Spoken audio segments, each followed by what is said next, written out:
వాక్యాన్ని ధ్యానం చేసుకుందాం, ప్రార్థన చేసుకుందాం. మోకరించగలిగిన పిల్లలు మోకరిస్తే మంచిదే. మోకాళ్ళ అనుభవం చాలా మంచిది. ప్రార్థన. మహాపరిశుద్ధుడైన తండ్రి, నీకు కృతజ్ఞతాస్తుతులు చెల్లిస్తున్నాను నాయనా. నీ దయా, జాలి, కనికరం చేత నేటి వరకు మమ్మల్ని, మా బిడ్డలందరినీ కాపాడుతూ వచ్చారు. దేశాన్ని, ప్రజలను, సకల ప్రజలందరినీ కూడా కాపాడుతూ వచ్చారు నాయనా. మీరు దయ చూపిస్తున్న నీ ప్రేమ కొరకై కృతజ్ఞతాస్తుతులు చెల్లిస్తున్నాను తండ్రి.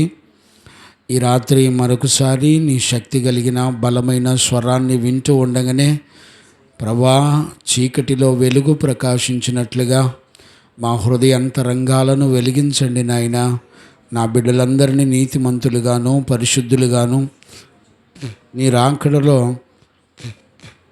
నిన్ను ఎదుర్కొనేటువంటి బిడ్డలుగా నన్ను, నా బిడ్డలందరినీ మీరు వాక్కు చేత, ఆత్మ చేత సిద్ధపరిచినందుకు స్తోత్రాలు. ఈ పరిచర్ల వలన కలిగిన మహిమ, ఘనత, ప్రభావములన్నీ మీరే పొందినందుకు కృతజ్ఞతాస్తుతులు చెల్లిస్తూ, ఈ పరిచర్లకు విరోధంగా పోరాడుతున్న శత్రువుని సిగ్గుపరిచి నీ ఆలోచన ద్వారా జయమిచ్చి నడిపిస్తున్నందుకు కృతజ్ఞతాస్తుతులు చెల్లిస్తూ యేసయ్య నిన్ను అడిగి పొంది ఉన్నాము తండ్రి, ఆమెన్. ప్రార్థన ఆలకించి విశ్వాసము ద్వారా జయమించిన యేసయ్యకు స్తోత్రము చేయుదము. స్తోత్రం, స్తోత్రం, స్తోత్రం, స్తోత్రం. తండ్రి, కుమార, పరిశుద్ధాత్మ దేవునికి స్తోత్రము చేయుదము. స్తోత్రం, స్తోత్రం, స్తోత్రం, స్తోత్రం, స్తోత్రం. ఆమెన్. రైట్. మన ప్రభు అయిన యేసయ్యకు మహిమ, ఘనత, ప్రభావములు కలుగునుగాక. ఆమెన్. చూడండి నాన్న, ఈరోజు రాత్రి వినే విషయాలు చాలా విలువైనవి. మీరు గమనించవలసిన అతి ప్రాముఖ్యమైన విషయం ఏంటంటే, మన ఆత్మను రక్షించి దేవుని ఎదుట నిలబెట్టే దైవజనుడు ఎలాగుండాలో దేవుని యొక్క వాక్యం మనతో మాట్లాడుతుంది. చూడండి, ఒక సేవకుని సంగతులు సంఘానికి తెలియకపోతే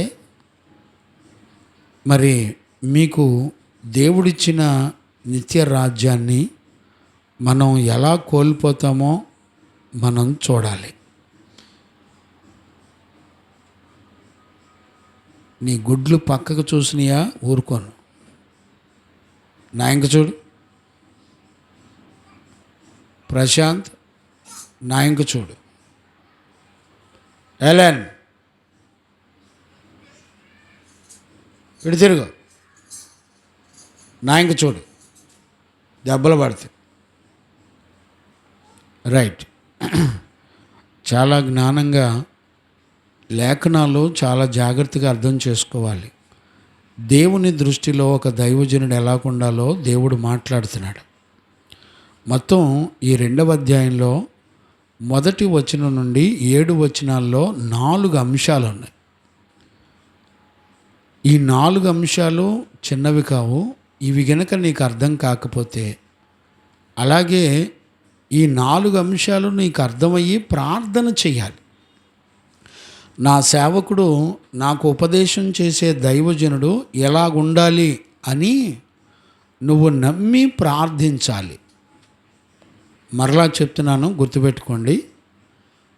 4 అంశాలు మనం ఇక్కడ 1 వచనం నుండి 2వ తిమోతి పుస్తకం 2వ అధ్యాయం 1 వచనం నుండి 7 వచనాల వరకు ఉన్న విషయాల్లో మొత్తం 4 అంశాలు ఉన్నాయి. ఈ 4 అంశాలు దైవజనుడు ఎలాగుండాలో, ఏవే పనులు చేయాలో ఉన్నాయి. వాస్తవానికి ఈ 4 అంశాలు మనం క్షుణ్ణంగా ప్రతి వాక్యం ద్వారా నేర్చుకోవాలంటే మనం వారానికి 2 క్లాసులు తీసుకుంటున్నాం. ఇంచుమించుగా ఒక 2-3 నెలలు పైన పడుతుంది ఈ 4 అంశాలే. నేను మీకు అవగాహన వచ్చే వరకు చెప్పి నేను కొంచెం ముందుకు వెళుతున్నాను కనుక నన్ను కొంచెం సహకరించి అర్థం చేసుకోండి. ఇప్పుడు చూడండి, ఈ 4 అంశాలు నీకు తెలియకపోతే, నీ సేవకుడు ఎలాంటి వాడో నీకు అర్థం కాకపోతే నువ్వు దేవుని రాజ్యానికి సిద్ధపడలేవు. నీ సేవకునికే దేవుని రాజ్యం లేనప్పుడు నీకెలా దేవుని రాజ్యం ఉంటుంది? గుర్తుపెట్టుకోండి, వాక్యం చెప్తున్న దైవజనుడికి దేవుని రాజ్యం లేకపోతే సంఘానికి దేవుని రాజ్యం ఉండదు.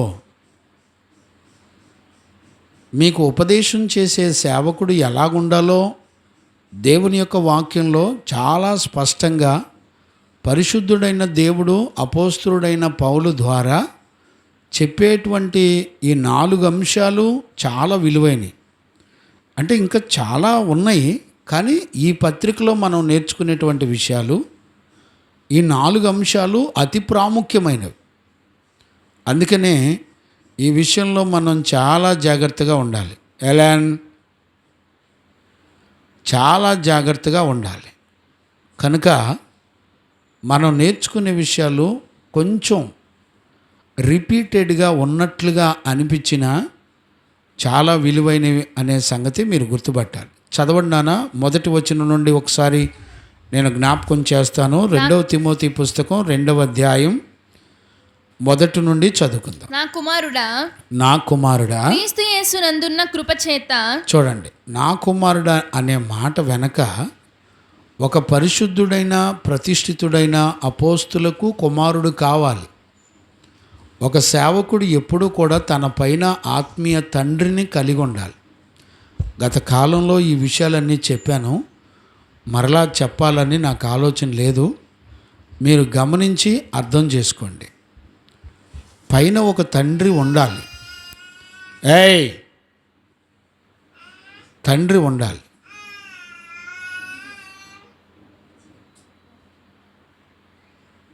తండ్రి ఉండాలి. తండ్రి చెప్తున్నాడు, నా కుమారుడా క్రీస్తు యేసునందున్న కృపచేత. ఇప్పుడు చూడండి, క్రీస్తు నందు ఒక కృప ఉందంట. ఆ కృప చేత నువ్వు బలవంతుడు కా. ఇప్పుడు చూడండి, ఒక దైవజనుడు సేవ చేయాలంటే పైన ఆత్మీయ నాయకులు ఉండాలి. రెండవది, క్రీస్తు నందు కృప ఉందంట. ఆ కృపలో బలం ఉందంట. బలము చేతే సేవ చెయ్యాలి. దేవుని కృప ఉండాలి, పైన ఆత్మీయ నాయకులు ఉండాలి, పరిశుద్ధులు ఉండాలి. ఆ తర్వాత కృపచేత బలవంతులు కావాలి. కృపచేత బలవంతులు అవటం అంటే ఏంటో ఆల్రెడీ కొన్ని విషయాలే చూపించాను, 2-3 విషయాలే. వాస్తవానికి కృపచేత బలవంతులు అంటే ఎలా ఉంటారో తెలిసిన, బలవంతులు ఎదుటివారి దౌర్బల్యాన్ని భరిస్తూ ఉంటారు. అర్థమైందా? ఎదుటి వాళ్ళ బలహీనతలను భరించుకుంటూ తన నీతి గుణముల చేత పాపిని కాపాడుతూ ఉంటారు. చాలా జాగ్రత్తగా లేఖనాలు అర్థం చేసుకోవాలి. ఇంకా చాలా విషయాలు ఉన్నాయి, కానీ కొంచెం ముందుకు వెళ్ళవలసి వచ్చింది. రైట్, కంటిన్యూ చేయనా? నీవు అనేక సాక్షుల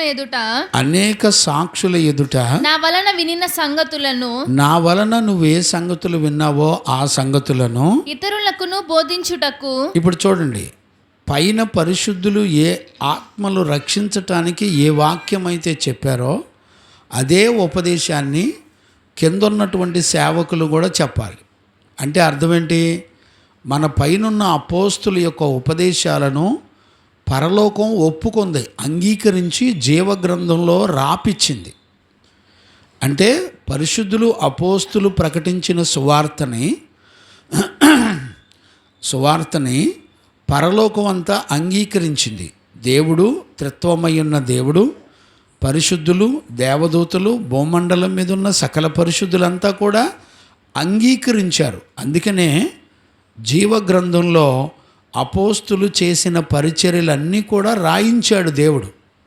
ఇప్పుడు చూడండి, నేనే వాక్యం మీకు చెప్పాలన్నా అపోస్తులు ఆ రోజున సంఘాలకి ఏదైతే బోధించారో నేను కూడా అదే బోధించాలి. వాళ్ళు వాక్యంలో ఫలాంది తప్పు అంటే నేను కూడా తప్పు అనాల్సిందే. వాళ్ళు వాక్యంలో నీకు ఫలాంది దీవెన అంటే మనం కూడా అదే దీవెన చెప్పాలి. అంతకుమించి ఎక్కువగా కలిపి చెరిపే బోధలు చెయ్యకూడదు. అంటే అపోస్తుల ద్వారా విన్న ఉపదేశాలు మాత్రమే ఒక నశించిపోతున్న ఆత్మను రక్షించి పరలోకానికి సిద్ధపరచగలిగినటువంటి బలం ఆ ఉపదేశానికి మాత్రమే ఉంది. మరలా దీనిలో కలిపి చెరిపే బోధలు ఎక్కడా కూడా మనం చేయకూడదు. చూడండి, ఆదిమ సంఘాల్లో ఎక్కడా కూడా పెళ్లి రోజులు, పుట్టినరోజులు, దినాలు, సంవత్సరాలు, సంవత్సరికాలు ఎక్కడా కూడా వాళ్ళు సంఘాలకు నేర్పలా. ఈ రోజున వాక్యాన్ని కొంచెం పక్కన పెడితే ఈ రోజున నా దగ్గర జనం కుప్పలు ఉంటారు. ఇరుకు మార్గం వేరు, విశాల మార్గం వేరు. ఇరుకు మార్గంలో కూడా చాలామంది ప్రయాసపడతారు, కానీ వారి వల్ల కాదని దేవుడు చెప్పేశాడు. మీరు సువార్తల్లో యేసు ప్రభు తన నోటితో చెప్పినటువంటి విషయాలను మీరు గుర్తుపట్టాలి. గమనించారా? కాబట్టి ఈరోజు రాత్రి మనకి 4 అంశాలు మనకు అర్థం కావాలి. ఈరోజు రాత్రి 3వ అంశాన్ని మనం నేర్చుకుంటున్నాం. ఇందులో మొట్టమొదటిది కంటిన్యూ చేయనా? ఇందాక చదివింది కంటిన్యూ చేయి. 2వ తిమోతి పుస్తకం 2వ అధ్యాయం 2వ వచనం కంటిన్యూ చేయనా? నీవు అనేక సాక్షుల ఎదుట నా వలన వినిన సంగతులను, దైవజనుల ద్వారా ప్రతిష్ఠితులైన అపోస్తుల ద్వారా వినిన సంగతులు ఇతరులకు నువ్వు బోధించుటకు సామర్థ్యము గల నమ్మకమైన మనుషులకు అప్పగింపుము. చూడండి, ఇతరులకు నువ్వు బోధించాలి, నెంబర్ 1.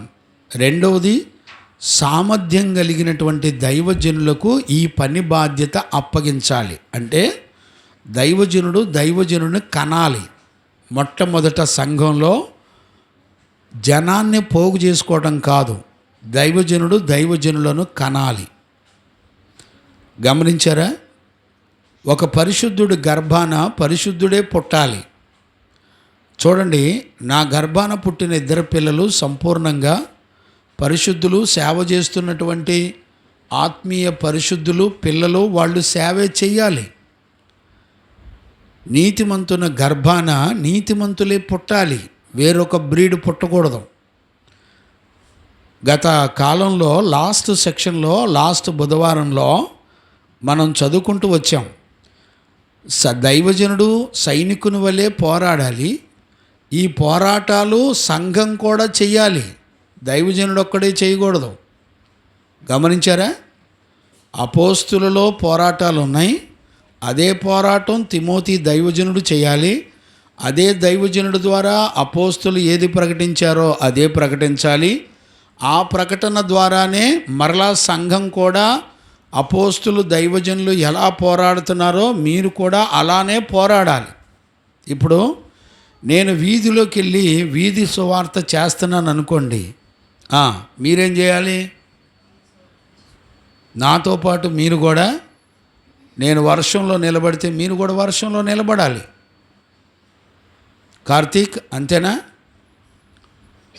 అర్థం చేసుకోండి. నువ్వు నీ పిల్లలు దైవజనుడిలో ఏ పోరాటాలు ఉన్నాయో అదే పోరాటాలు మీరు కూడా చెయ్యాలి.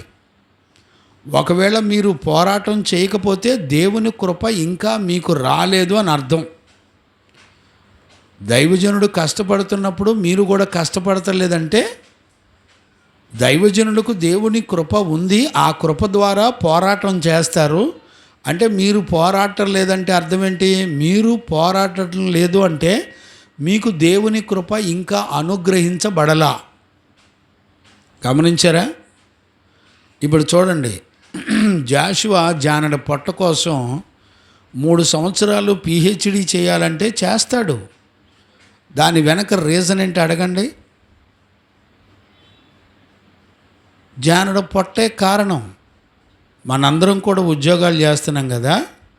ఉద్యోగస్తులందరూ ఇప్పుడు మా ఎబినేజర్ ఉన్నాడు. ఎబినేజరు ఎందుకు పెట్టాడు? ఏంటిదయ్యా, ల్యాబ్ ఎందుకు పెట్టాడు? జానడ పొట్ట కోసమే. అర్థమవుతుందా? దీన్ని విమర్శగా తీసుకోమాకండి. అవసరం, మనం కష్టపడాలి, కష్టపడే పోషించబడాలి, తినాలి, తప్పేం కాదు. నేనేమంటున్నానంటే ఈరోజు నేర్చుకోబోయే పాఠాల్లో ఏ విలువ చేత మనం ప్రయాసపడుతున్నాం అనేది అతి ప్రాముఖ్యమైనటువంటి విషయం. ఇప్పుడు చూడండి, దైవజనుడంట సువార్త పరిశుద్ధులు అపోస్తులు ఏ సువార్త ప్రకటించాలో అదే ప్రకటించేయాలి. అపోస్తులు దైవజనులు పరిశుద్ధుల్ని కనాలి, సువార్థికుల్ని సేవకుల్ని కనాలి. ఇది మొదటి భాగం. రెండో భాగం కంటిన్యూ చేయనా? క్రీస్తు యేసు యొక్క మంచి సైనికుని వలె. ఇది మూడవ అంశం. ఇది రెండవది. ఒకటి దైవజనుని కనాలి. రెండవది క్రీస్తు యేసు నందు ఉన్న కృపచేత మంచి సైనికుని వలె నాతో కూడా శ్రమను అనుభవించుము. ఇప్పుడు సైనికుడు ఏం చేస్తాడంట? శ్రమ అనుభవిస్తాడంట. అర్థమైందండి? ఇప్పుడు మీరు గుర్తుపట్టండి, దైవజనుడు ఏ పనులు చేయాలి? ఇదంతా కూడా కృపచేతనే. మీరు గమనించాలి, మరలా చెప్తున్నాను. ఈ సేవా పరిచర్య అంతా కూడా సంఘం కానివ్వండి, దైవజనులు కానివ్వండి, ఎవరైతే దేవుని కృపను పొందుతారో వాళ్ళు మాత్రమే ఒక మంచి సైనికుని వలె పోరాడతారు. వాళ్ళు మాత్రమే వాళ్ళ గర్భాన దైవజనులను కంటారు. వాళ్ళు మాత్రమే మంచి సైనికుల వలె పోరాడతారు. గమనించారా? ఇది రెండవ అనుభవం.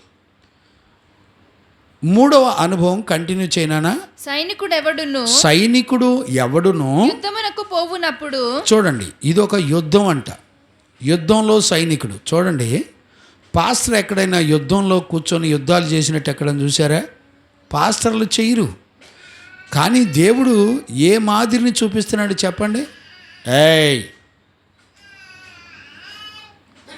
ముయ్యొద్దమ్మా. రైట్.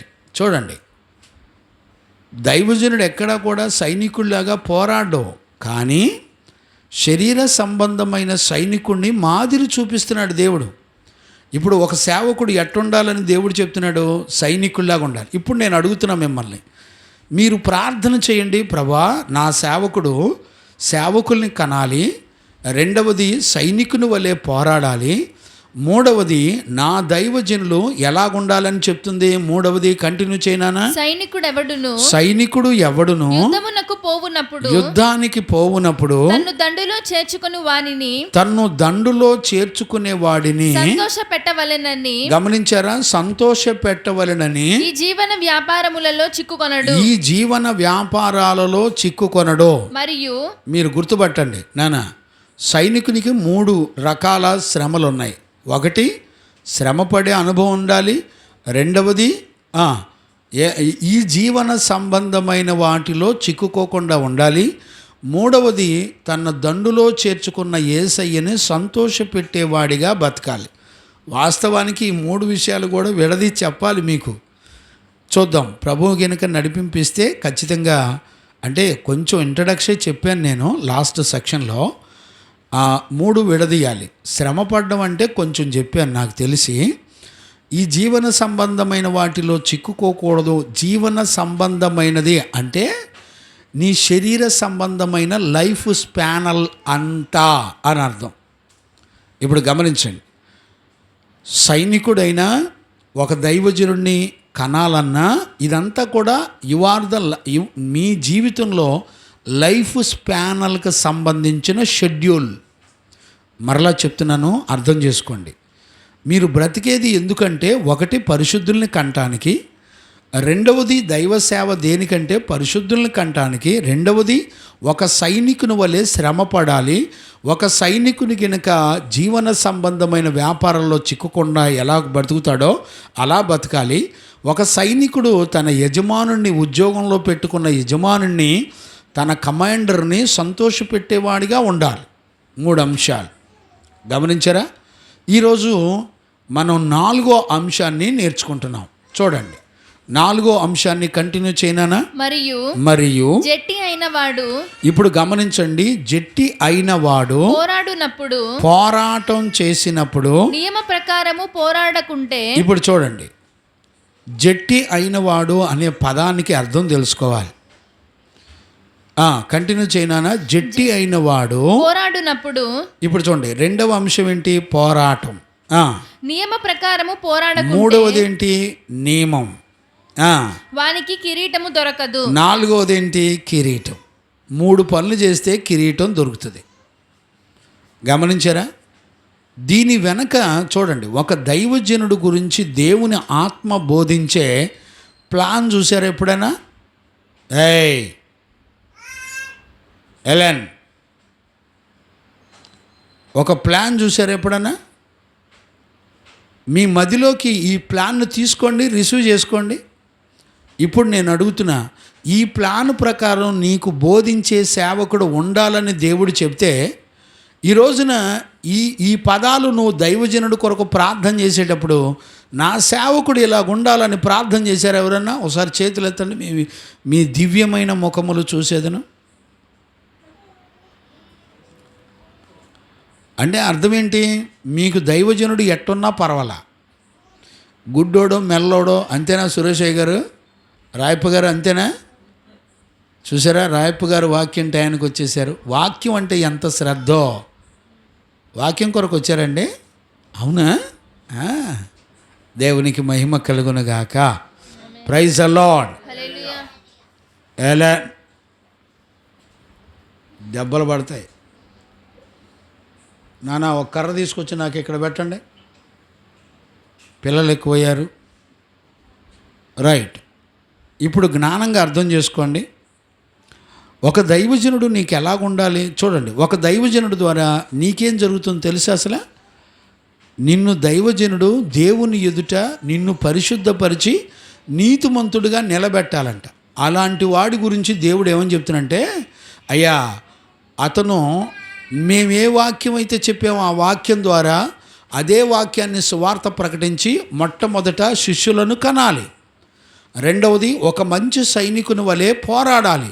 మూడవది, ఒక అథ్లెటిక్స్ వలె జట్టి అయిన వాడు నియమం ప్రకారం పోరాడాలి. పోరాడుకుంటే వానికి కిరీటము దొరకదు. పాటుబడిన వ్యవసాయకుడే. చూడండి, ఇది 4వది, పాటుబడిన వ్యవసాయకుడు. చాలు, ఇప్పుడు వ్యవసాయాన్ని గురించి చెప్పే టైం సరిపోదు. మనం 3వ అంశాన్ని నేర్చుకుంటున్నాం. 1, గర్భఫలము ద్వారా పరిశుద్ధులను కనాలి. అది కూడా అపోస్తులు ఏ సువార్త చెప్పారో అదే సువార్త చెప్పాలి. ఇక దానిలో కలిపి చేర్పే పద్ధతులు చెయ్యకూడదు. ఇప్పుడు చెప్పండి, మీరు వెళ్ళే సంఘాలకి మీ బోధకుడు ఎలాంటి వాడై ఉన్నాడో ఒకసారి పరీక్షించుకోండి. మీ చెత్త మైండ్లో దేవుని వాక్యం అనే అర్థంలో చూడడం చేత కాదు. నీకెవరు కావాలో తెలిసినా, నీకు పెళ్లి రోజులు, పుట్టినరోజులు, దినాలు, తద్దినాలు, ఎవరికన్నా అనారోగ్యం వస్తే మందిరం మానేసి వెళ్ళటాలు, ఇవి. నీకు ఒక రహస్యం చెప్పనా, నీ విశ్వాసాన్ని నూతనపరుచుకొని నువ్వు ఎవరికి శ్రమ కలిగిందో వాళ్ళ కోసం నువ్వు ఎక్కడుండి ప్రార్థన చేయి. నిన్ను బతికించే వాక్యాన్ని వదిలిపెట్టి తిరగటం ఏంటి? మరి ఈ పద్ధతి ఎవరు నేర్పారో నీకు? మరి నువ్వు ఎక్కడ నేర్చుకుంటున్నావో నాకు తెలీదు. జాగ్రత్త, నిన్ను బెదిరించే వాటికి బెదరకూడదు. ఏమండి, నా సొంత అన్నయ్య చనిపోతేనండి నేను వెళ్ళలేదండి. నా కబురు వచ్చింది, ప్రేయర్కి బయలుదేరాం, వెళుతున్నాం, కబురు వచ్చింది, అయ్యా మీ అన్నయ్య గారు బావిలో పడి చనిపోయారు, అర్జెంటుగా మీరు రావాలంటే మేము వెళ్ళా. ఎప్పుడైనా తెలిసిన సాయంత్రం 6ంటికి వెళ్ళా. విశేషం ఏంటో తెలిసిన, నేను వెళ్ళే వరకు బాడీ అక్కడే ఉంచారు, నేను తీలా. విశేషం ఏంటో తెలిసిన, మొదట దేవుని సన్నిధికి. ఏమండి, మాకు యాక్సిడెంట్లు దెబ్బలు తగిలితే హాస్పిటల్కి బరిగెత్తల మందిరానికి వెళ్ళాం. గమనించారా? మన నిర్లక్ష్యం చాలు మనల్ని హెల్కి తీసుకెళ్ళడానికి. ఇప్పుడు చూడండి, నిన్ను పరిశుద్ధునిగా చేసి దేవుని ఎదుట నీ ఆత్మని పరలోకానికి తీసుకెళ్లే దైవజనుడు ఎలాగుండాలి, ఏ క్వాలిటీస్ ఉండాలో లోక రీతిగా చెబితేనే అలాగుంటే ఆత్మ సంబంధంగా ఇంకెలాగుండాలని దేవుడు కోరుకున్నాడు. నీ ఊహకు గుర్తుపడతావా? చూడండి, ఒక సైనికుడు దేశాన్ని కాపాడేవాడు. గుర్తుపట్టావా? అసలు ఒక దైవజనుడు ప్రపంచంలో ఉన్న ప్రజలందరినీ కాపాడేవాడు. కొట్టు చప్పట్లు కొట్టు గట్టిగా, దేవునికి మహిమ కలుగునుగాక. ఆయన దేవుని ఆత్మలన్నిటినీ కూడా నరకం నుండి తప్పించి పరలోకానికి సిద్ధపరిచే ఒక నీతిమంతుడు, సేవకుడు, దైవజనుడు. ఒక దైవజనుడు దేవుని వాక్యాన్ని తీసుకొని బోధిస్తుంటే నీ మనసులో ఉన్న పిచ్చి ఆలోచనలు నమ్ముకొని బ్రతికే నీ చెత్త బతుకు ప్రభువుని ఎదుర్కొంటుంది అనుకుంటున్నావా? నీ జీవితంలో ప్రభువుని ఎదుర్కోలేవు. నీ సొంత నీతి మీద ఆధారపడి భక్తి చేస్తే. దైవజనుడు ఏం చెప్తున్నాడు? తిమోతి, నేను నీకేం బోధించానో. ఏమండి, అపోస్తులు, ప్రతిష్ఠితులు లోకాన్ని, తల్లిదండ్రుల్ని, అన్నదమ్ముల్ని, బంధుమిత్రుల్ని, ఆస్తుల్ని, ఉద్యోగాల్ని అన్నిటినీ పెంటతో సమానంగా ఎంచుకొని విడిచిపెట్టిన బోధకుడి దగ్గర బోధ నేర్చుకో. ఒంటి నిండా ఎచ్చులు, మందిరం నిండా ఎచ్చులు, డెకరేషన్లు, టేకు తలుపులు, గ్రానైట్ రాళ్ళు, నీ భక్తిని వస్తువుల్లో చూపించమాక. ఆరాధనలో, మ్యూజిక్కుల్లో, డ్యాన్సుల్లో చూపించమాక. నీ భక్తిని నీ రక్తమాంసాల్లో పాపాన్ని చంపే పరిశుద్ధ గుణముల చేత, పరిశుద్ధ జీవితం ద్వారా నీ జీవితాన్ని చూపించు. దేవునికి భయపడేటువంటి జీవితాన్ని చూపించు. గమనించారా? పరిశుద్ధులు ఏం చూపిస్తున్నారు? ఒక దైవజనుడు ఎలాగుండాలో, అతని కొరకు సంఘం ఎలాగా ప్రార్థించాలో, ఎలాగా పోరాడాలో పరిశుద్ధ లేఖనాలు చక్కగా చెప్తున్నాయి. ఒక సైనికుల్లాగంట. ఒక సైనికుడు ఎలాంటి వాడో తెలిసిన? తన దేశ ప్రజల కొరకు ప్రాణం పెట్టేవాడు. మరి ఆత్మీయ దైవజనుడు, ఆత్మీయ పోరాటాలు ఏం తెలుస్తున్నా? ఇక్కడైతే భూమండలం మీద సైనికుడి కళ్ళ ముందల కనపడతారు, కానీ దైవజనుడికి శత్రు జాడలు కనబడకుండా మరుగ్గా యుద్ధం చేసే వారిని, వాయుమండలపు శక్తులతో పోరాడేవాళ్ళు నీతిమంతులు, దైవజనులు. ఏమండి, నిన్ను కాపాడడానికి ఒక దైవజనుడు ఒక సైనికుని వలె తనకు సంబంధించిన తల్లిదండ్రులు, బంధుమిత్రులు 10 సంవత్సరాలు నా తల్లిదండ్రులు చూడడానికి కూడా రాలేదండి. వచ్చానా రాయపు గారు? అడగండి, మా నాన్నగారు ఇక్కడే ఉన్నారు. ఏమనుకుంటారంటే తల్లిదండ్రుల మీద జాలి లేదా, దయ లేదా, తల్లిదండ్రులు చూడడం తెలీదా? తెలియక కాదండి. నా నిమిత్తం సమస్తాన్ని విడిచిపెట్టి నన్ను వెంబడించకపోతే, తన ప్రాణంతో సహా ద్వేషించకపోతే నాకు సేవకుడు కాదు. స్పష్టంగా చెప్పాడు దేవుడు. అండి, నేను విడిచిపెడితే దేవుడు వాళ్ళని కాపాడుకుంటాడు. అది సూత్రం. మనుషుడు దేవుని యందు విశ్వాసం ఉంచి విడిచిపెడితే వాళ్ళ తల్లిదండ్రులను కాపాడేవాడు దేవుడే. మనుషుడు తన బలము చేత కాపాడే సామర్థ్యం ఉండదు. అందుకనే 2వ అధ్యాయం ప్రారంభం నుంచి రాసిన మాటలు ఏమన్నా తెలిసిన? తిమోతి, కృపయందు బలవంతుడు కా. దేవుని కృప ద్వారానే నువ్వు సేవ చెయ్యాలి. దేవుని కృప ద్వారానే ఒక దైవజనుడు కనాలి. ఈ రోజున ఒక దైవజనుడి దగ్గరికి ఎవరు వెళ్తారో తెలిసిన? ఆ దైవజనుడి కారు ఉండాలి, ఆ దైవజనుడికి పెద్ద పెద్ద బిల్డింగులు ఉండాలి, మందిరాలు ఉండాలి, పెద్ద పెద్ద మందిరాలు, గ్రానైట్ రాళ్ళు, ఏమండి, టేకు తలుపులు, ఏమండి, టేకు మీద ఒక ఆయన వాక్యం రాయించాడు. మంచిదే, వాక్యం రాయించడం మంచిదేలేండి. టేకు మీద దేవదూతల బొమ్మలు, అదేంటిది, ఆ దేవవృక్షం బ్రహ్మ, ఏమండి, పావురాల బొమ్మలు, క్షయమైపోయే వస్తువుల యొక్క బొమ్మలు నీకెందుకు నానా? ఈ రోజున దైవజనుల మందిరాల్లో ఎలాంటి వస్తువులు పెట్టుకొని, ఒక విగ్రహాలను పెట్టుకొని సేవ చేసే సంఘాలు చాలా ఉన్నాయి. వాళ్ళకి బుద్ధి జ్ఞానం ఎవరు చెప్తారు? ప్రత్యక్ష గుడారంలో ఉన్న వస్తువులు టేకుతో చేస్తే నువ్వేమైనా పరలోకం వెళ్తావా? చెప్పండి. భయం ఉందండి. ఉద్యోగాలు చేసే కాపరులకు వాళ్ళ చుట్టూ తిరుగుతున్నారు.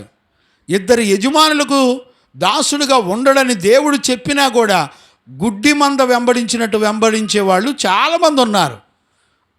జాగ్రత్త. నిన్ను నడిపించే నాయకుడే గుడ్డోడు పోయి గుంట్లో పడతాడో తెలీదు, గుర్తుపట్టేవాళ్ళు లేరు. ఈ రోజున ఒక దైవజనుడి దగ్గరికి ఎప్పుడు వస్తాడో తెలిసినా, నిన్ను నడిపించే దైవజనుడు కార్లు ఉండాలి, పిల్లిగడ్డ ఉండాలి, కోట్లు ఉండాలి, సూట్లు ఉండాలి, పెద్ద ఇంటర్నేషనల్ మందిరం కట్టాలి. ఆ మందిరం కూడా ఎలా కడతారో తెలిసినా అప్పులు వడ్డీలతో కడతారు. నీ దేవుడు చేతగానోడు, నువ్వు అప్పులు చేసి వడ్డీలతో మందిరాలు కట్టి అక్కడ దేవుని ఆత్మ పనిచేస్తుందా? ఏమండి, భయం ఉందండి? ఆలోచించేవాళ్ళు ఎవరైనా ఉన్నారా? ఈ రోజున ఒక దైవజనుడు ఎలాగుండాలో దేవుడు చెప్తున్నాడు. ఒక జట్టి, ఆ మాట చదువునానా, 5వ వచనం చదువు బిడ్డ. జట్టి అయిన వాడు పోరాడునప్పుడు, కొంచెం ఎదరకు జరగండి నాన్న, ఎదరకు జరిగి కూర్చోండి. జట్టి అయిన వాడు, చూసారా, జట్టి అయిన వాడు పోరాడునప్పుడు, నియమ ప్రకారము పోరాడుకుంటే. ఇప్పుడు జట్టి అయినవాడు అంటే అర్థం ఏంటి? జట్టి అయినవాడు అంటే అర్థం ఏంటో తెలిసిన, జయించుటకు నిర్ణయించుకున్నవాడు, జయించాలని అనుకొని నిర్ణయం తీసుకొని ఆ పోరాటంలో నిలబడి పోరాడి జయించాలని అనుకున్నవాడే జట్టి అయినవాడు. అంటే విజయం కొరకు ఆశపడి జయ జీవితం ద్వారా దేవుణ్ణి కలుసుకోవాలని నిర్ణయం తీసుకునేవాడే జట్టి అయినవాడు అంటే అర్థం. గమనించారా? అపోస్తలుడైన పౌలు ఏమంటున్నాడో తెలిసిన, ఇదిగో నేను మంచి పోరాటం పోరాడాను, నా కొరకు నీతి కిరీటం ఉంచబడి ఉంది. చూడు, జట్టి అయిన వాడు నియమం ప్రకారం పోరాడుకుంటే వాడికి కిరీటము దొరకదు. ఇప్పుడు అపోస్తులు అంటే ఎవరో తెలుసునా?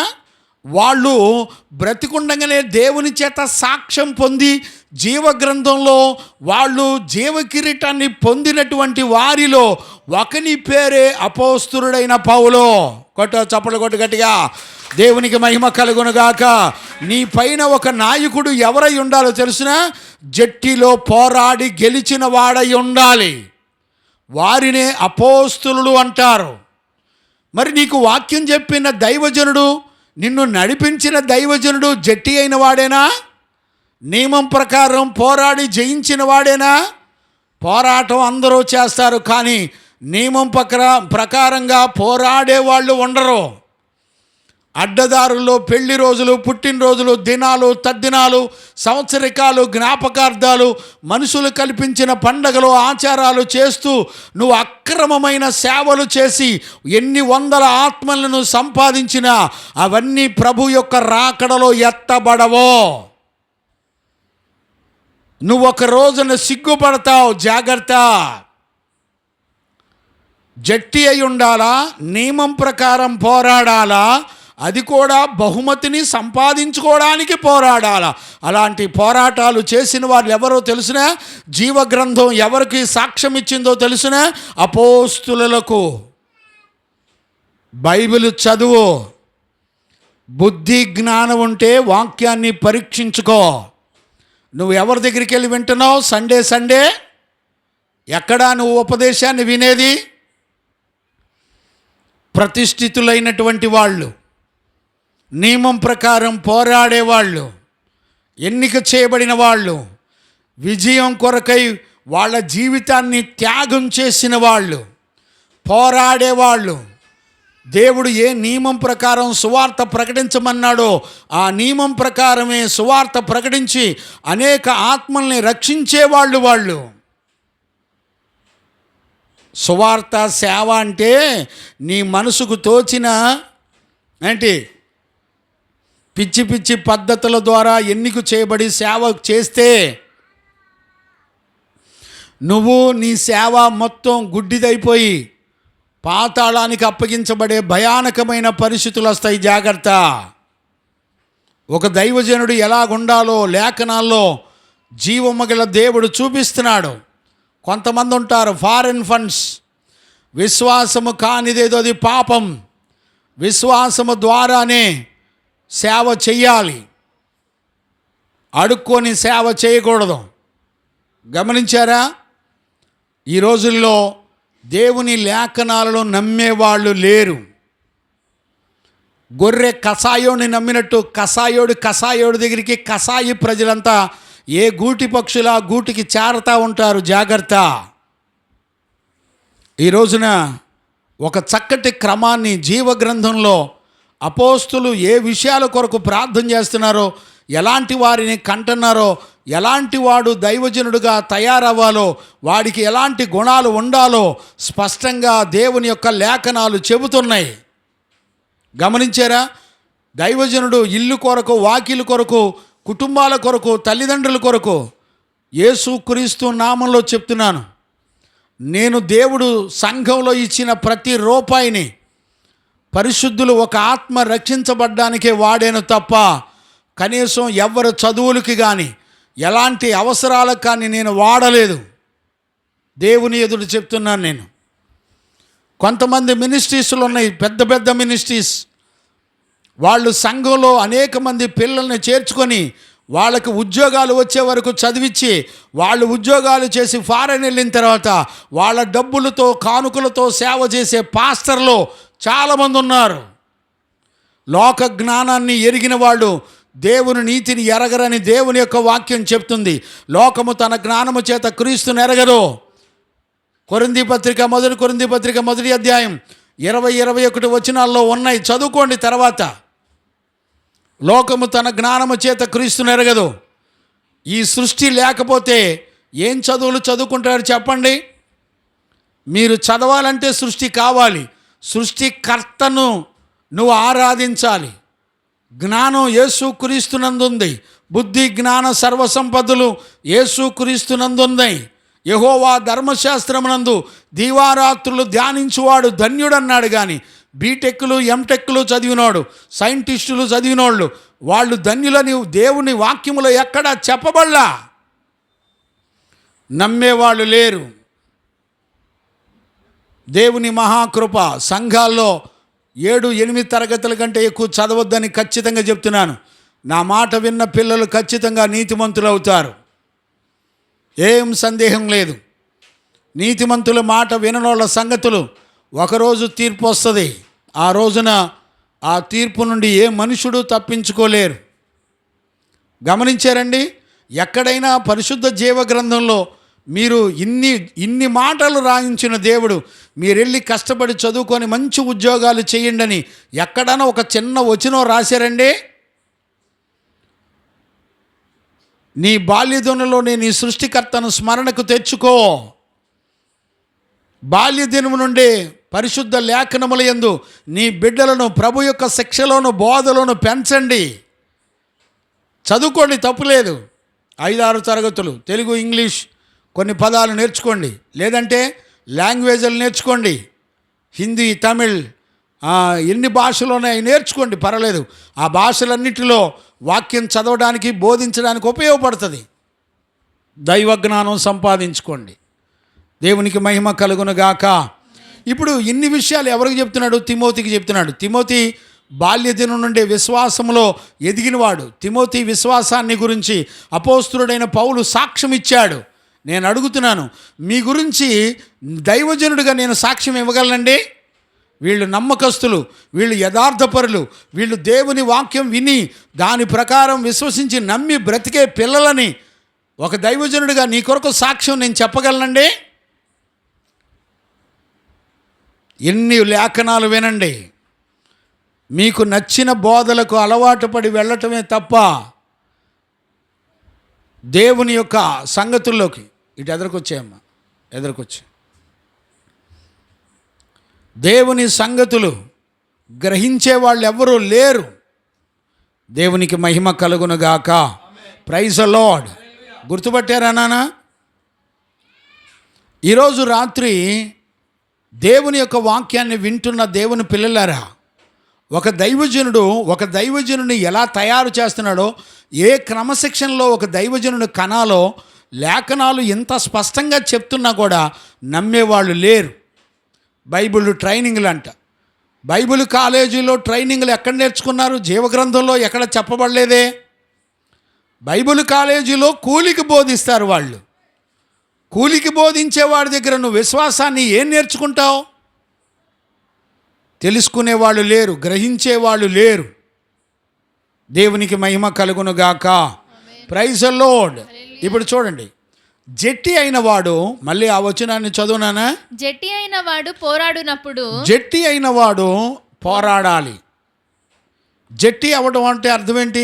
జట్టి అయిన వాడు అంటే నేను జయించడానికి నిర్ణయించుకోవాలి. అలాంటి వాడు జట్టి అయిన వాడు. చూడండి, జట్టి అంటే అక్కడ చాలామంది ఉంటారు. వాళ్ళల్లో విజయం కోసం బహుమతిని ఆశించి బహుమతిని సంపాదించడం కొరకు పాతకాలంలో కిరీటాలు ఇచ్చేవాళ్ళు. చూడండి, స్పోర్ట్స్లో గెలిచినప్పుడు పాతకాలంలో కిరీటాలు ఇచ్చేవాళ్ళు. మీకు ఐడియా ఉందండి? కిరీటాలు ఇచ్చేవాళ్ళు. చూడండి, ఒలివ చెట్టు ఆకుతో ఆ ఒలివ తీగను కట్ చేసి బంగారపు కత్తిరితో కట్ చేసి ఆ ఒలివ తీగతో కిరీటాన్ని అల్లి పాతకాలంలో ఒలింపిక్స్ ప్రారంభించబడినప్పుడు ఆ ఒలివ తీగలతో అల్లినటువంటి దానిని తల మీద పెట్టేవాళ్ళు. ఆ రోజుల్లో ఒలివ చెట్టుని దేవునికి ప్రతిష్ఠించబడిందిగా ఎంచేవాళ్ళు వాళ్ళు. ఇది దేవుని చెట్టు, ఏ మనుషుడు ముట్టుకోవడానికి కూడా వీల్లేదు అనే చెట్టు అది. ఆ ఒలివ చెట్టును బంగారపు కత్తిరితో కత్తిరించిన ఆ తీగను అల్లి కిరీటంగా చేసి ఆ రోజుల్లో అథ్లెటిక్స్లో లేకపోతే ఆ ఒలింపిక్స్లో గెలిచిన వాళ్ళకి బహుమతిగా అలంకరిస్తే చాలా ఉప్పొంగేవాళ్ళు. ఇప్పుడు ఏమిస్తున్నారు? ఏమంటాం? మెడల్స్, రైట్, మెడల్స్ ఇస్తున్నారు. ఇప్పుడు ట్రెండ్ మారిపోయింది. ఆ రోజుల్లో బహుమతి ఇవ్వాలంటే దేవునికి ప్రతిష్ఠించబడిన దాన్ని ఇచ్చేవాళ్ళు. దేవుడు మాత్రమే అంగీకరించే వాటిని ఇచ్చేవాళ్ళు. అంత ప్రత్యేకత ఉండేది గెలుపొందిన వారికి బహుమతులు ఇవ్వడంలో. ఈ రోజున అదే విషయాన్ని అపోస్తలుడైన పౌలు 4వ అధ్యాయంలో 2వ తిమోతి పుస్తకం 4వ అధ్యాయం 8వ వచనాన్ని మనం చదువుకోవచ్చు. ఆ మాట చదవండి నాన్న. 4వ అధ్యాయం 8వ వచనం. ఇక మీదట నీ కొరకు నీతి కిరీటం ఉంచబడి ఉన్నది. నా కొరకు నీతి కిరీటం. 6వ వచనం చదువునానా.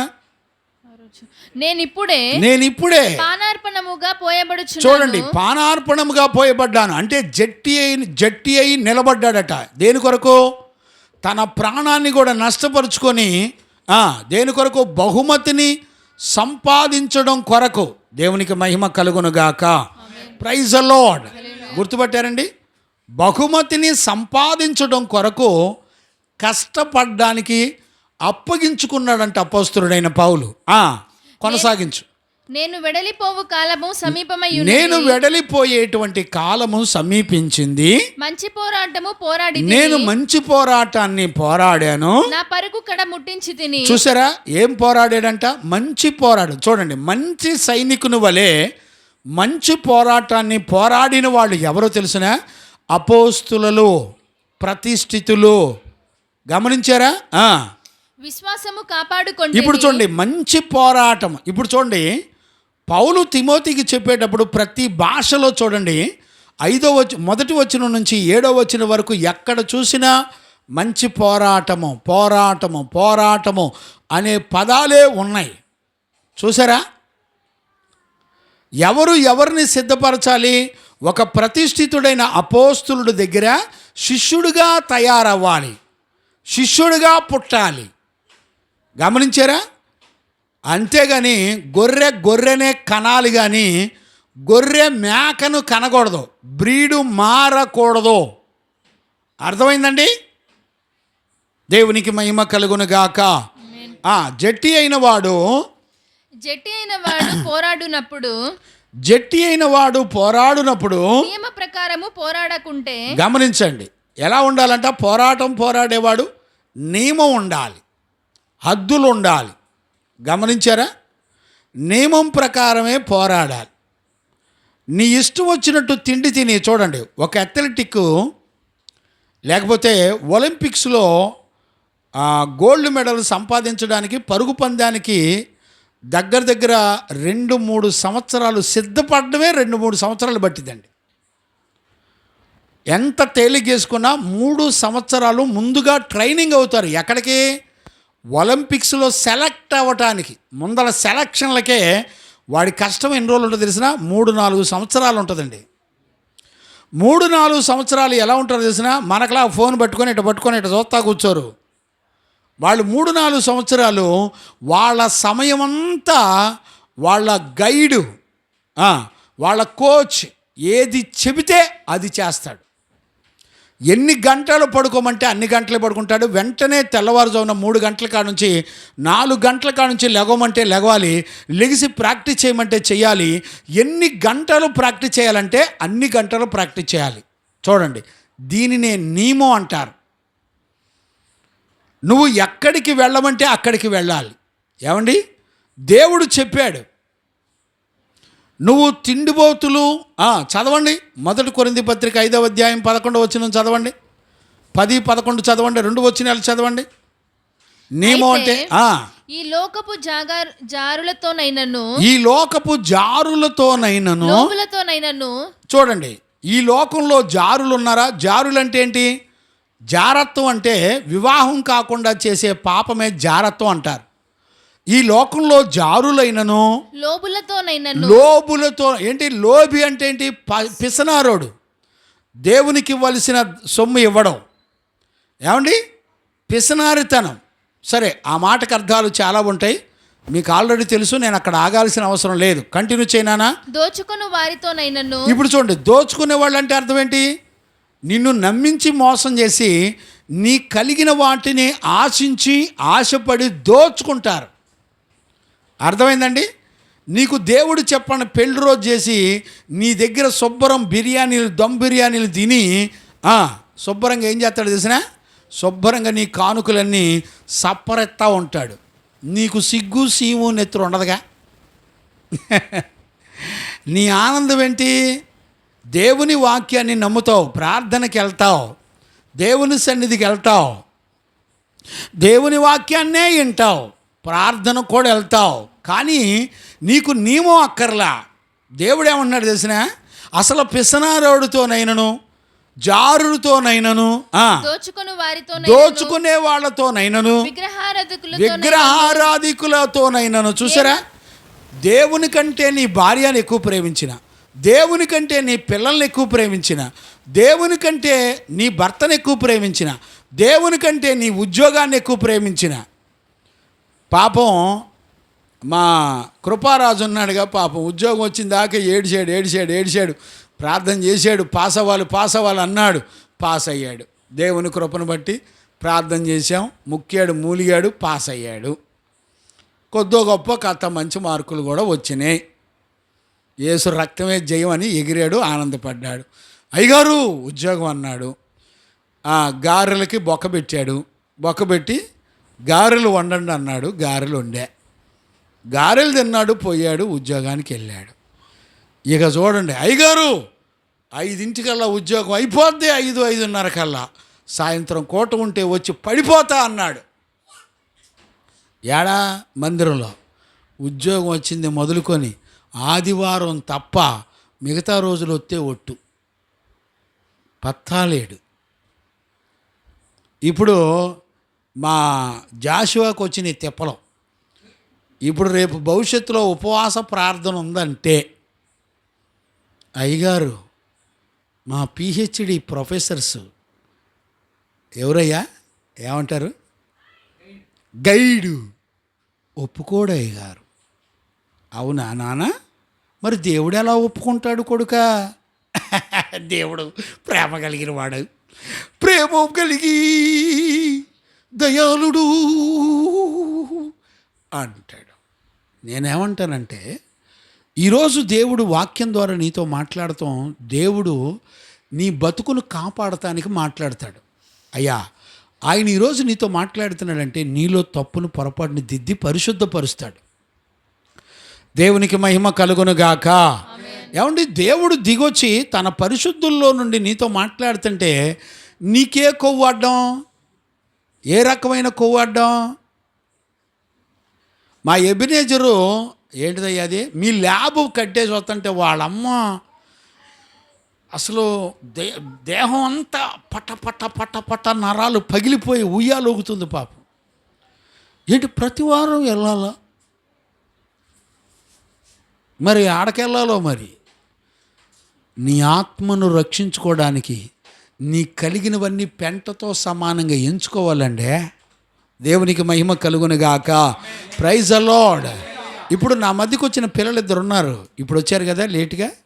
వాళ్ళు అటెండ్ వాళ్ళు తెలిసిన, అయ్యా మాకు దైవజనులు ఉన్నారు, నీతిమంతులు ఉన్నారు, మీ ఆస్తి తండ్రి మీరు ప్రార్థనకి వెళ్తున్నారని వాళ్ళ తండ్రి గారు నేను ఆస్తి ఇవ్వనంటే, అయ్యా మీరు ఆస్తి ఇవ్వపోయినా పర్లేదు వందనాలు, అయ్యా ఇవ్వపోయినా పర్లేదు వందనాలు, మాకు దైవజనులు ఉన్నారు, నీతిమంతులు ఉన్నారు, మేము నీతిని సంపాదించుకొని పరలోకం వెళ్తాం. చప్పట్లు కొట్టి గట్టిగా. మీకు మనసుకు ప్రేరేపణ వస్తే ఇవ్వండి, లేకపోతే అవసరం లేదు. పిల్లోడి దగ్గరికి వచ్చి, ఒరే నాయన ఇసాక్, నాయన మనవడు రా, తాత ఆస్తి నీదేరా, నువ్వేసేయి కోర్టు కేసు. ఊదేరా కొడుక నాదం. వీడంటాడు, ఛే మా దైవజనులు ఎట్టంటే పిచ్చి భక్తి నేర్పలా అన్నాడు. దేవునికి మహిమ కలుగునుగాక.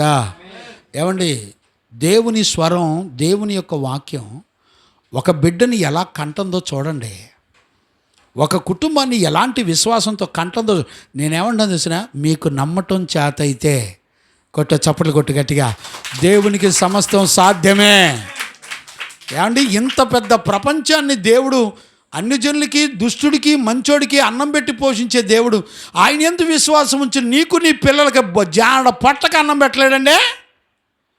బా, మీ విశ్వాసాన్ని చూసి అంతేనండి రాయపు గారా. నీ విశ్వాసం ఎంతమందిని బలపరుస్తుంది నానా? జాగ్రత్త. విశ్వాసం చేత ఆడపిల్లలు కన్నారండి. ఒక ట్యాబ్లెట్ వేసుకోకుండా నా దగ్గర ఉన్న పిల్లలు, గొల్లపుళ్ళు అట్లాంటి పిల్లల్ని కనలేకపోతున్నా. దైవిక స్వస్థతలో నిలబడి దమ్మున్న పిల్లల్ని కనలేకపోతున్నాను. మంద నమ్మేవాళ్ళు లేరండి, విశ్వసించేవాళ్ళు లేరు. ధైర్యం తెచ్చుకోండి, యేసు నామంలో చెప్తున్నా. ఒక సేవకుడు ఎట్టుండాలో చెప్తుందండి జీవగ్రంథం. జట్టిలో ఉండాలంట, పోరాడే మనసు ఉండాలంట, నియమం ప్రకారం పోరాడాలంట, కిరీటాన్ని సంపాదించుకోవడానికే పోరాడాలంట. అలాంటి ప్రతిష్ట కలిగిన వాళ్ళు ఎవరిని తయారు చేశాడు తెలుసా? యేసయ్య అపోస్తులను తయారు చేశాడు. ఇప్పుడు ఆయన చూపిస్తున్నాడు, ఇదిగో జట్టి అయిన వాడిగా నేను నిలబడి నా ప్రాణాన్ని కూడా ధారబోసి, నా ప్రాణం కంటే ఎక్కువ జట్టిలో నిలబడి పోరాడి జయించినప్పుడు నాతో కూడా, ఇదిగో నేను నమ్మి జయించాను, నాతో కూడా మీరందరూ నమ్మి జయించండి. దేవునికి మహిమ కలుగునుగాక. Praise the Lord. ఇప్పుడు చెప్పండి ఏండి, మీ తండ్రి ఎవరు? మీకు ఎవరు బుద్ధులు వస్తున్నాయి? ఏ గుణాలు వస్తున్నాయి? ఏ మనసు వస్తుంది చెప్పండి? నువ్వు దేవుణ్ణి పక్కన పెట్టి నమ్మిన నీ బ్రతుకన్నిటిలో నువ్వు దేన్ని నమ్మేవో దాని ఫలాలే నీకు వస్తాయి. కత్తి నమ్ముకున్నవాడు కత్తి వలన వచ్చే ఫలాలే వస్తాయి వాళ్ళ జీవితంలో. నువ్వు దేన్ని నమ్మి బ్రతుకుతున్నావో దాని ఫలాలే వస్తాయి. ఆ ఫలాలు నిన్ను ప్రభు యొక్క రాజ్యానికి తీసుకెళ్ళవు. దేవుని వలన నీకు వచ్చే ఫలాలు ఏ ఫలాలు రావాలో ఎప్పుడైనా చూసావా? ఆత్మ సంబంధమైన ఫలాలు బైబిల్లో ఉన్నాయి, చదివారా? చదవరు. ఏంటి, రేపొద్దున నువ్వు 10 కోట్ల ఆస్తి సంపాదించు, గొప్పోడు బాబు, 10 మందిని పిల్లలను కను, చాలా గొప్ప జ్ఞానవంతుడు బాబు, గొప్ప సైంటిస్టు బాబు, గొప్పోడు బాబు, కానీ ఫలాలు లేని చెట్టు నరకబడుతుంది. చూసారా? ఏ ఫలం కావాలి? పెర్సిస్ సరికూర్చో. ఏ ఫలాలు కావాలి చెప్పండి? ఏ ఫలాలు కావాలి? దేవుడు నీకు ఇచ్చిన ఫలాలు ఎక్కడా అని అడిగితే ఏం చెప్తావు? ఏమండి, చదువుతారా? ఎక్కడా? 5:22 గలతీ పత్రిక చదవండి ఒకసారి, టకటక చదవండి, గుర్తు చేస్తాను నేను. అయితే ఆత్మఫలం ఏమనగా ప్రేమ, ప్రేమ, సంతోషము, సమాధానము, దీర్ఘశాంతము, దయాళత్వము, మంచితనము, విశ్వాసము, సాత్వికము, ఆశానిగ్రహము. అండి, ఈ ఫలాలు దేవుడిని అడుగుతాడు. ఫలాలు లేని చెట్టు నరకబడుతుంది. నీ జీవితంలో ఎప్పుడైనా ఈ ఫలాలు నాకు వచ్చినాయా రాలేదా ఎప్పుడైనా చూసుకున్నావా? నీ తింటమేంటో, నీ పొరలటం ఏంటో, నీ ఉద్యోగాలేంటో, నీ దరిద్రం ఏంటో, నీ ఆస్తి ఏంటో, నీ సోకులేంటో, నీ ఎచ్చులేందో, నీ వెండి ఏంటో, నీ బంగారం ఏంటో, జాగ్రత్త. భయం లేని బతుకుతున్నావు. ఏది నిన్ను నాశనం చేస్తుందో, దేవుని మందిరంలోకి వచ్చి నిన్ను నాశనం చేసే వాటిని నమ్మి బతుకుతున్నావు.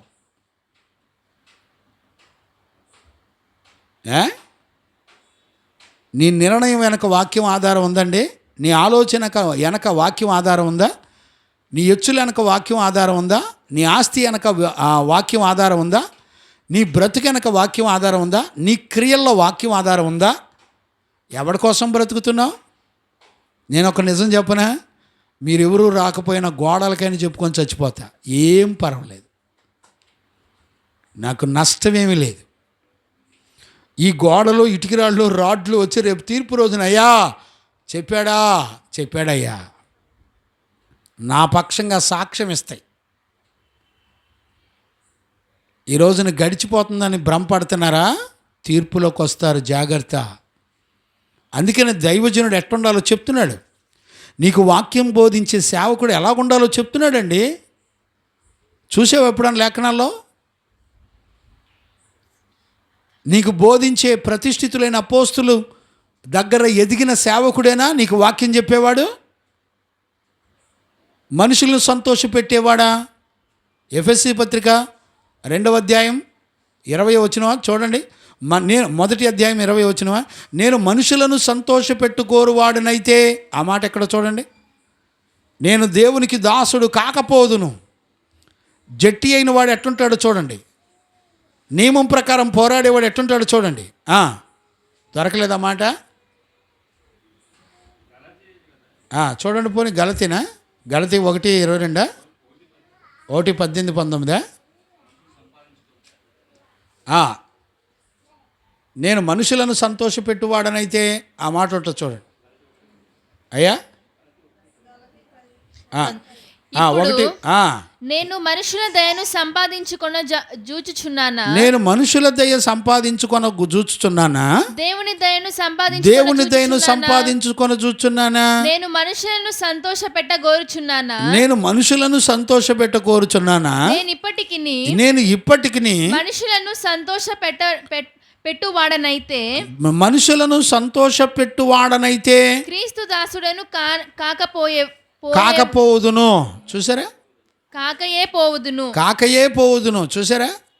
నేను మనుషులను సంతోషపెట్టువాడనైతే నేను క్రీస్తు దాసుడను కాకయే పోవుదును. చూసారా? నేను దేవునికి దాసుడిని కాదు. నేను ఆలోచించారు ఎప్పుడన్నా? ఇప్పుడు నేను గనక అన్ని ఆచారాలు గనక వాక్యంలో చెప్పని ఆచారాలు మొత్తం నేను చేస్తే ఇక్కడ మొత్తం నిండిపోయి జనాలు మొత్తం కూర్చునేవాళ్ళు. ఎంతసేపు అండి? వాక్యాన్ని పక్కన పెట్టేస్తే వెలుగుదోతే మిమ్మల్ని అందరిని జనాల మొత్తాన్ని పోగు చేసుకొచ్చింది. నా ప్రభు నాతో మాట్లాడిన మాట ఏంటో తెలిసిన?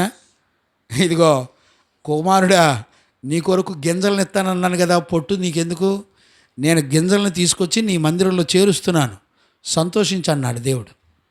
దేవునికి మహిమ కలుగునుగాక. ప్రైజ్ ద లార్డ్, హల్లెలూయా.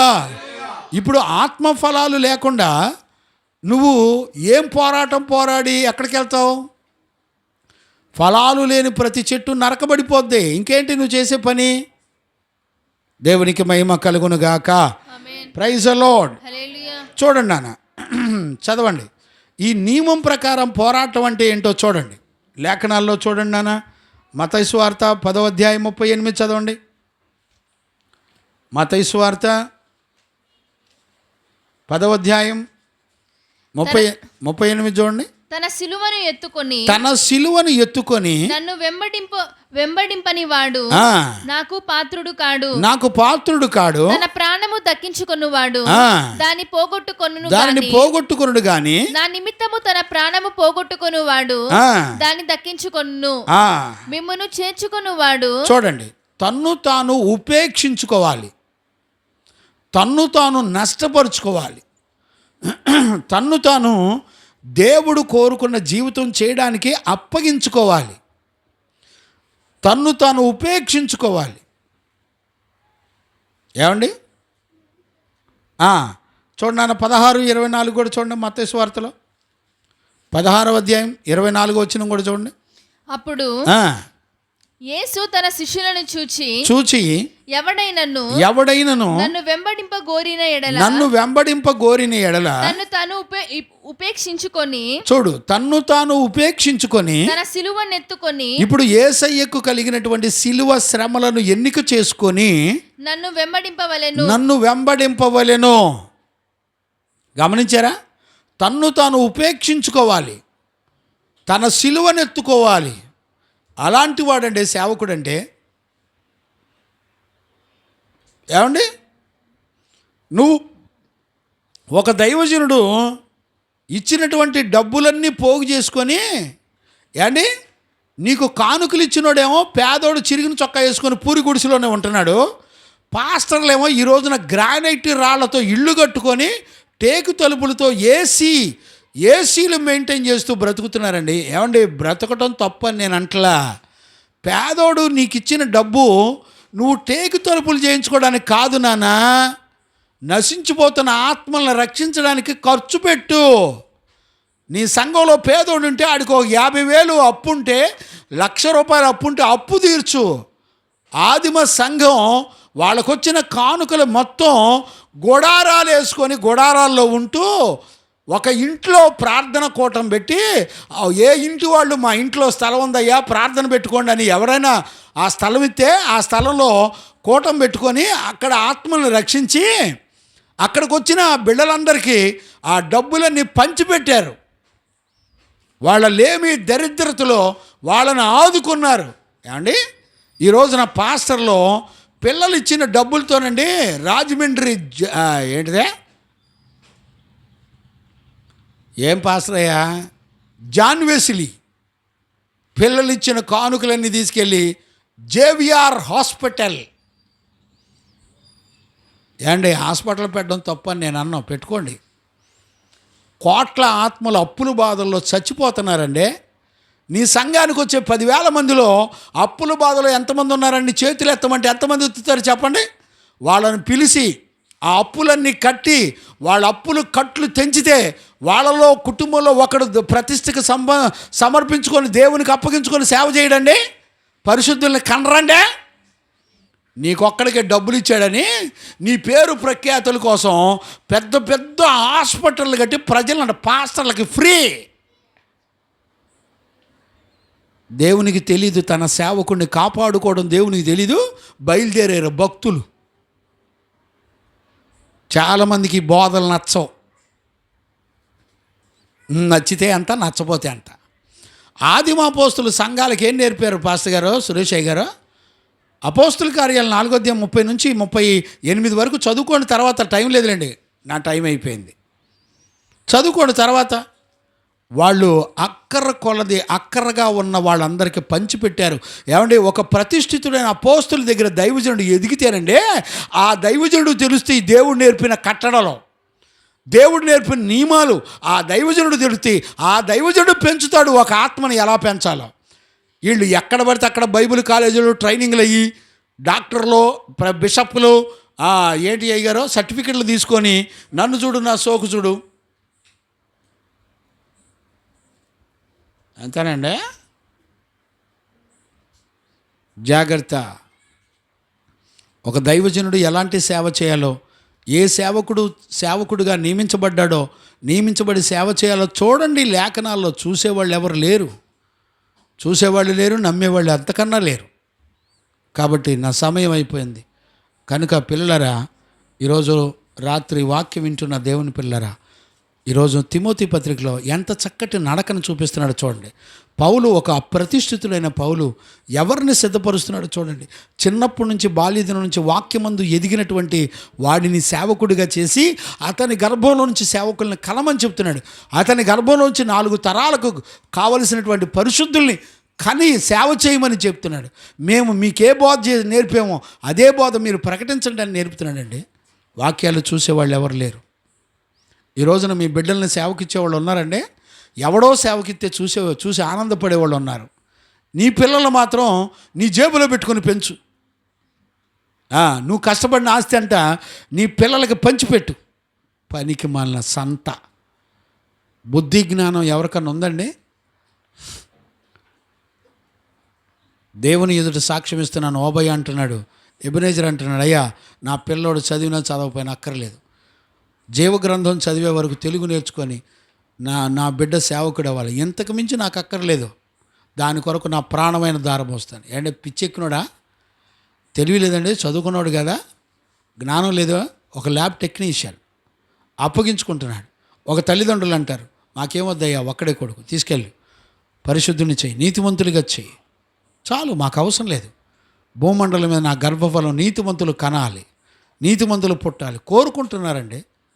ఇశ్రాయేలు ప్రజలు రక్షించిన తర్వాత వాళ్ళందరినీ ఐగుప్తు నుంచి రక్షించి తీసుకొచ్చిన తర్వాత ఇశ్రాయేలు ప్రజలను దేవుడు నోరు తెరిచి అడిగాడు, అయ్యలారా ఇశ్రాయేలులారా, మీ బిడ్డల్ని ఒకళ్ళని ఇద్దరిని నేను నాజీరు చేసుకున్నాను, మీ పిల్లల్ని నాకు ఇవ్వండి అంటే ఇవ్వలేదండి.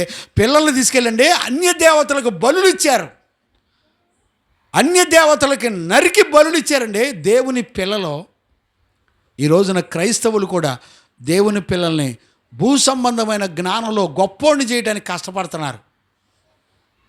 పరిశుద్ధ జీవగ్రంథంలో దేవుని నీతి న్యాయాలు నేర్పండి మీకు మీ పిల్లలకి. అవి నిత్య నరకమైన పాతాళం నుండి మనలందరినీ రక్షించి కాపాడతాయి. భయపడేవాళ్ళు లేరండి. దేవుని తీర్పులు ఉన్నాయని భయంతో వచ్చేవాళ్ళు లేరండి. వాళ్ళ భయపడి దేవుని చిత్తం చేయడానికి అప్పగించుకునే పిల్లలు లేరు. గమనించారా? కాబట్టి ఈరోజు రాత్రి ఒక దైవజనుడంట జట్టి అయిన వాడై నియమం ప్రకారం పోడాలని. అండి 2 తిమోతిలోనే నేను నియమాలు చూశానండి. 2 తిమోతి పత్రికలోనే 2వ అధ్యాయం 3వ అధ్యాయం 4వ అధ్యాయంలో ఉన్న నియమాలు చూసి నా వల్ల కాలేదండి. నేను ఆశ్చర్యపోయాను. అంటే ఎన్నోసార్లు చదివాను నేను, ఇందులో నుంచి నేను సేవకుల కోటల్లో కూడా బోధించాను. కానీ ఈరోజు నేను చదువుతున్నప్పుడు నేను ఎన్నో విషయాల్లో ఆశ్చర్యపోయాను. నేను దేవునికి మహిమ కలుగును గాక. ఈ రోజు నుంచి ఒక చక్కటి తీర్మానం చేసుకోండి. అయ్యా లేఖనాల్లో చెప్పినట్టుగా నా సేవకుడు ఈ గుణాలు కలిగి ఉండాలి, ఈ రోజు నుంచి నేను ప్రార్థన చేస్తానయ్యా అని ప్రార్థన చేయండి. అలాంటి కృప యేసయ్య మనందరికి అనుగ్రహించి నడిపించును గాక. ఆమెను మోకరించండి, ప్రార్థన చేసుకుందాం. స్తోత్రం స్తోత్రం స్తోత్రం స్తోత్రం స్తోత్రం. తెరుద్దామా నాన్న? నోరు తెరుద్దామా?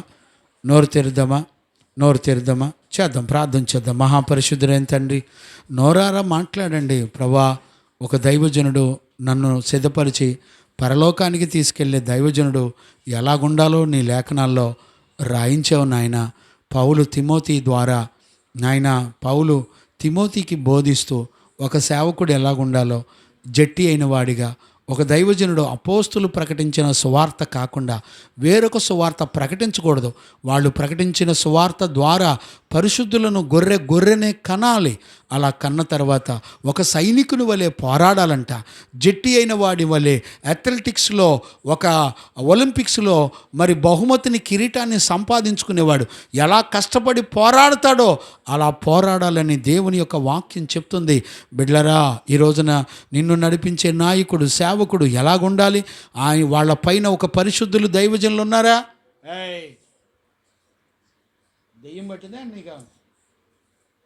ఉన్నారా? చేద్దాం, ప్రార్థన చేద్దాం.